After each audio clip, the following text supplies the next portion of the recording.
Hello everybody, Ardir here. We got some new cards and I want to talk about them. So, Duel. Paladin 5 mana spell, summon a minion from each player's deck and they fight. They fight means they just attack each other once. And they both take the damage, obviously. I feel like this card is bad. It's cool concept, people say it's a very good disruption card, but I just don't see any Paladin that would want to play this. Like, even a pure control Paladin usually won't have only amazing minions that would always want to fight. And if you want to play Disruption, you already have a neutral Disruption tool with Hecklebot. I don't think you're ever gonna go crazy enough to play both Hecklebot and Duel. So this card is interesting, it's a cool concept. It's kind of like a mini Brawl, but I don't think it's that great. Unless you can somehow play like a big Paladin and like summon a minion that is like super strong from your deck and like get it to kill one of your opponent's minions and then stick on the battlefield for only 5 mana. Let's say if you play only like 8+ mana minions. But I just don't see it working in the current Paladin archetypes. But again, cool card. On the other hand, this is another tech card that will probably see play. It's very juicy card. 6 mana 5/6 is not the best stats. Usually you would pay 5 mana for those. The battle cry is your opponent casts a random spell from their hand with targets chosen randomly. This is a very good disruption tool. Most classes also play spells, so you find ways of like disrupting everything. At the same time, you might reward your opponent, but you can get rid of combo pieces such as Moonfire. Or imagine if you play it against a rogue and like you make them Myras, or you make them, I don't know, eviscerate their own face. Like, I don't think this card is gonna be amazing and played everywhere, but I'm definitely thinking it's gonna find some niche situation where it's gonna shine. And it might not shine right from the get-go, but once the meta settles, if it settles, this card can be pretty good for these situations. I like it. I'm saying it's a solid tech card. Like, it will see more play than the guy who was killing secrets, Chief Inspector. Anyways. Shadowy Figure. Or Figure. 2 mana 2/2. Battlecry transform into a 2/2 copy of a friendly Dev Rattle minion. Too much setup. And the payoff is not that amazing. And most of the important, powerful Dev Rattle cards are going away. I don't find this card that great. Nope. I mean, I don't know. Maybe if they will like print some powerful Dev Rattle cards in the future. But even then, I just don't see it. Copying a Dev Rattle usually isn't the most amazing combo. Let me go into a bit more detail. It's usually not amazing to copy a Dev Rattle, because if a minion has a Dev Rattle, it's very likely Dev Rattle is the best part of its effect. So that's the only thing that you copy. And is it worth getting a 2 mana 2/2 to just copy a Dev Rattle? It's good value, but it's not like game winning. So it might be like a nice situational card, but it's not consistent. No Zari. This card is also interesting. Okay, my bold call when people ask me about this card on stream was that it won't see play. Why? I don't know, like, who would play this? There's 2 types of Paladin decks that are going to be. You're gonna play probably Shikvala type, maybe like a control Paladin, which probably won't be that amazing in the first place. And you're gonna have some aggressive Paladins. Aggressive Paladins have nothing with playing this card. I guess a control Dragon Paladin or Shikvala Paladin maybe would play this for like the healing effect, but think about this. How many times do you play against an aggro deck and you have the luxury of playing this on turn 10? Also, when you're playing Shikvala, you lose the ability of winning the game with Uther Death Knight. So the way you win the game is you deal the 25 damage with the Holy Wrath. If you also put your opponent at full health, you're kind of like not doing what you want to do. So the only way I would see this being played is in a control Paladin Dragon deck. And I feel like Dragon deck for Paladin is going to want to play more mid-rangey. So even that deck might not play Nozari. It's a cool card. I really like the concept. It's basically like 10 mana Reno, but for both players with better stats, double the health of Reno, and it's a dragon. And doesn't have the requirement, obviously, of one-offs. I still don't think it's that amazing, but I could be wrong. I was drawing at other cards. It could see play. But I just wanted to make a bold call. To have something on the line. Markshot. The way this card is like... the art of this card is like pretty weird. It doesn't seem like... authentic in a way. I don't know why. The armor looks like a bit too shiny. It's not really like World of Warcraft graphics. Anyways, 4 mana, deal 4 damage to a minion, discover a spell. So this is like different flanking strike because flanking strike is rotating. Instead of dealing 3, you deal 4. That's a big difference. 4 is really good. And then discover a spell. How much value is that? Drawing a card is like 1.5 mana. Something like that. I feel like it's good in Zul'jin Hunter. It's giving you a 4 mana play that you might otherwise not have. Looks pretty solid to me, yeah. I think it will see play. And again, 4 damage is much better than 3 damage. Now, a very interesting card. Katrinamuerte. 8 mana, 6/8. At the end of your turn, summon a friendly summon a friendly minion that died this game. So, this is similar to Kel'Thuzad, but it's not. Like, Kel'Thuzad was good when you already had the board and your opponent had the board. You trade your board, play Kel'Thuzad, and just get back your board. So, you're investing 1 card and then you win the board. This, you can play it on the empty board. If you play it on the empty board, it's better than Kel'Thuzad. If you play it on already having a board, it's worse than Kel'Thuzad. That's pretty much it. And it's a priest legendary, so only priest can use it. I don't know. You don't really have like an insane curve for this. It's basically 8 mana, revive 1. It's good that it has the effect instantly at the end of the turn when you play it. So like, there is no chance that you don't get anything out of it. You will have something guaranteed. But that something is not really that amazing, is it? I think this card is okay. But I'm not on the hype train as other people seem to be about this card. That's just my take on it. Butterhead. 8 mana, 3/12. Rush. After this minion attacks and kills a minion, it may attack again. Seems pretty bad. I think there was like a hunter card similar to that. And like it didn't see play, didn't catch on. This one has Rush, so like it might be a little better.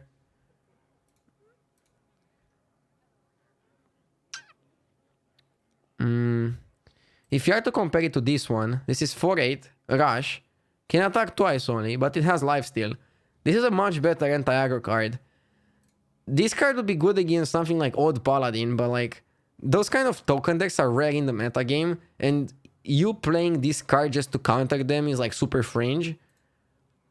This card seems like a solid way of like beating tempo mid-range aggro decks, but Butterhead doesn't really. So I think this card is unplayable. Eager Underlying. Another unplayable card. If this was Battle Cry, it would be a better Fungalmancer because it's 4 mana. But it's Death Rattle. It's basically Fungalmancer with a Death Rattle. It's not good. The difference between Battle Cry and Death Rattle is everything. Because then if you play this, your opponent can just kill your other minions, kill this last, you get nothing. It's awful. Magic Trick. This is basically Scuffed Primordial Glyph. 1 mana, discover a spell that costs 3 or less. It's averagely priced. It's 0 mana with Sorceress, so you're still getting a pretty good deal. And then the spell you get out of it is 1 mana cheaper too. So I feel like this is going to see play in like a Tempo Mage maybe, just if you want some fillers. I looked at the cards that are 3 mana or less, the spells, and they're pretty good. Also, it includes all the secrets. You won't get cards like Fireball. You won't get cards like Pyroblast. You won't get the board clears like Cone of Cold, Flame Strike. You can still get the Nova as like a stalling mechanic. But I feel overall, if you take all the cards into consideration, the value of 1 to 3 mana cards is better. Sorry, 0 to 3 mana cards is better than 3+ mana cards overall. So you're getting some of the best mage spells in the game. And it's 0 mana if you play it with Sorcerer's Apprentice. I like the card. I feel like it's not going to be ultra broken like Glyph was, but it's going to be playable. Much more playable than the 1 mana card that gives you a random mage spell. Much more playable than that. This card could have been good for Quest Mage. Maybe they hadn't printed it because they were afraid the Quest Mage would be too good with this. And maybe it would be. With this and Glyph in the same rotation, it could be kind of powerful, I would say.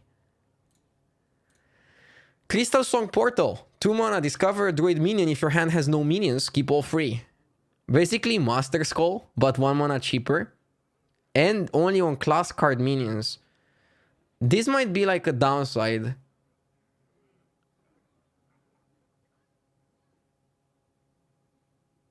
Oh, actually, never mind.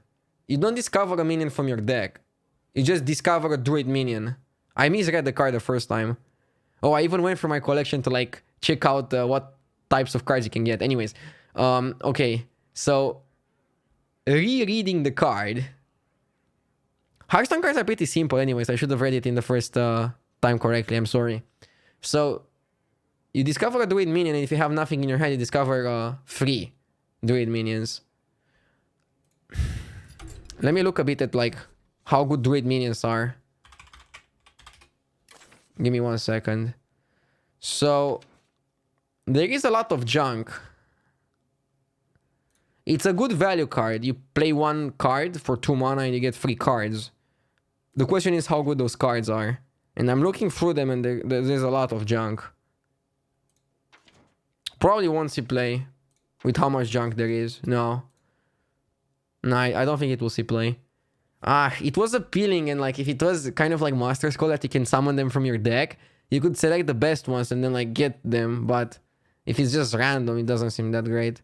But it's a value card, so like maybe I'm misvaluing this, and like it will see play in like some sort of mid-range tempo-oriented druid deck because just it gives you some value.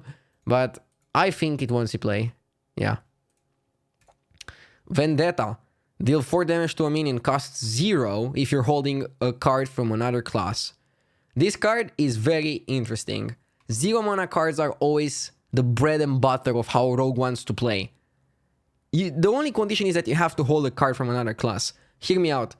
Maybe we can play the new 4 mana pirate card. Let me show you. Where are you? Where are you, Mr. 4 mana pirate? 1 second, I'll find it.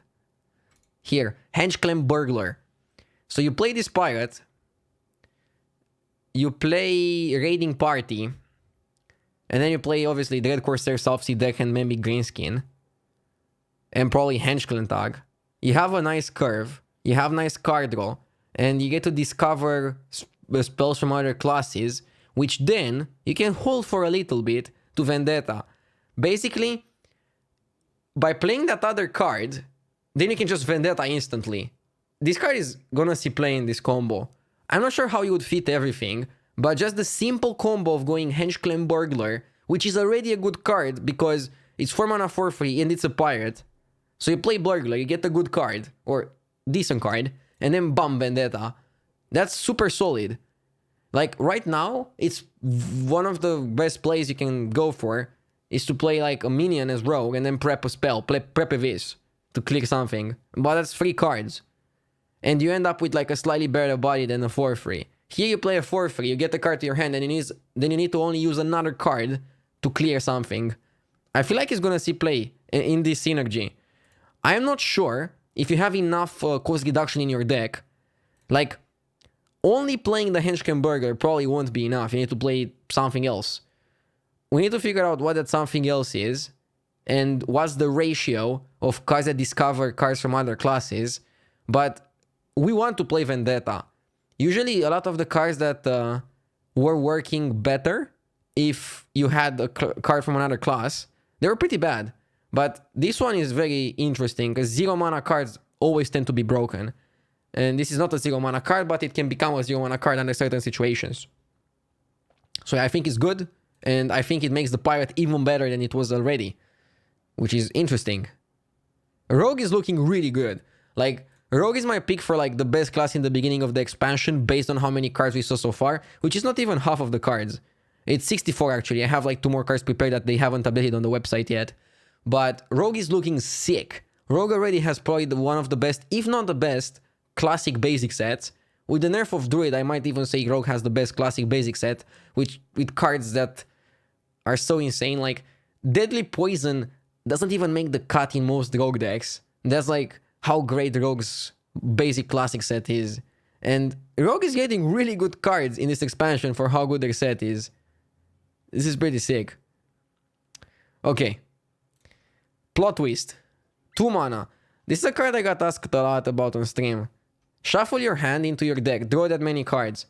This means basically you have 6 cards and then you'll have 5 cards because you lose this card. So it's complete trash on its own. So this card is complete trash on its own. It can be amazing if you combine it with something. What is that something? Right now, the synergy that I thought of is Elec. You play Elec, you play Plot Twist, and then you basically do your own Dead Man's Hand. Is that good? Not amazing. It's playable. The thing is that Warlock has a lot of removal tools. Maybe even more so and more consistent than Warriors. And Godfrey still sticks in the game, if I'm not wrong, and I don't think I am. So this card is more dangerous in Warlock than Dead Man's Hand is in Warrior. That's probably why they printed it with like the downside directly, and you have to like play some support cards to make it work. Dead Man's Hand, you just need Dead Man's Hand and it works. So yeah. It can work. It's the type of card that is going to be garbage until somebody makes it work into a tier 1 deck. If they have enough support. It can just be not played ever until it rotates out.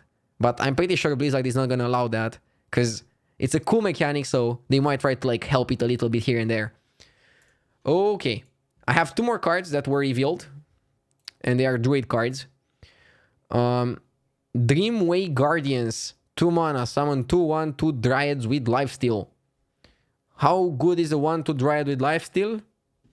Would you pay 1 mana for it? Would you play a 1 mana 1/2 Dryad with Lifesteal? No, I wouldn't. I'll play it for 0 mana. So this card, I don't know. I would play it for 1 mana. Yeah, I would. It's basically Living Roots, but better. Would I play it for 2 mana though? Not really. On the other hand, in a token deck, it might be just good enough.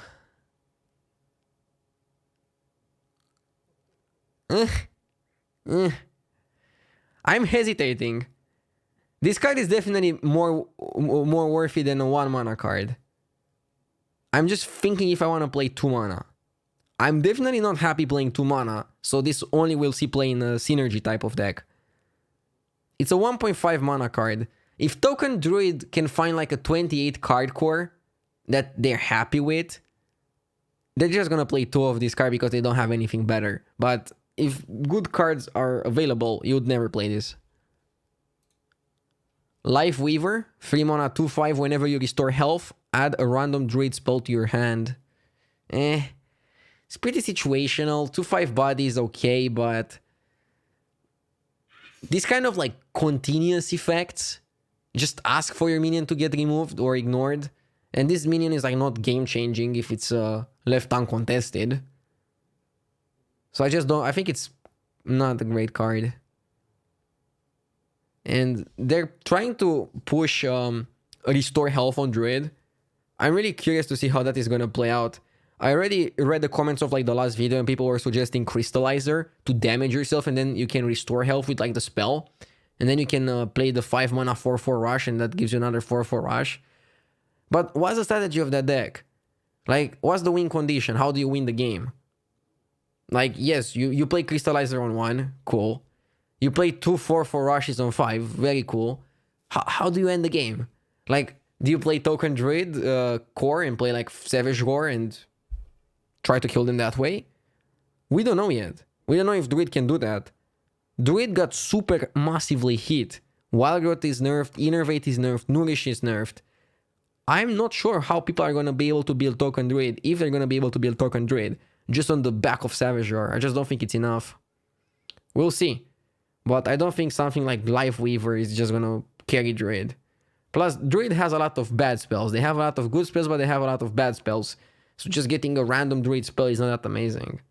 It's slightly better than a random Shaman spell, which something like Cold Rune gives. but it's much easier to trade a minion away, which is what Cauldron does, than in old Paladin especially. And even then it's not that broken. Then just do what this does, or what this asks for, which is extorting health. So yeah. Not really hyped about the Druid cards. Really hyped about the Rogue cards. Warlock is getting interesting stuff. Paladin is getting interesting stuff. Hunter is getting interesting stuff. Shaman is getting very interesting stuff. Priest is getting interesting stuff. Warrior is getting very interesting stuff. Pretty much the only class that is not getting interesting stuff is Druid. Poor Druid still has to pay the price for like UI and wire growth and stuff. Oh man. Feels bad for Druid. But the other 8 classes look really solid and make me very excited for the new expansion. And yeah, I cannot wait for them to reveal more cards. And I will try my best to review them accordingly. I felt like this review is already better than the last one. I feel more energetic right now and these cards are more exciting. So yeah, super hyped for the new expansion. Thank you very much for watching, guys. Don't forget to subscribe if you enjoy the content, and I'll try to do my best to like deliver content on a daily basis. And I'll see you in the next video. Have a great day, and that was it.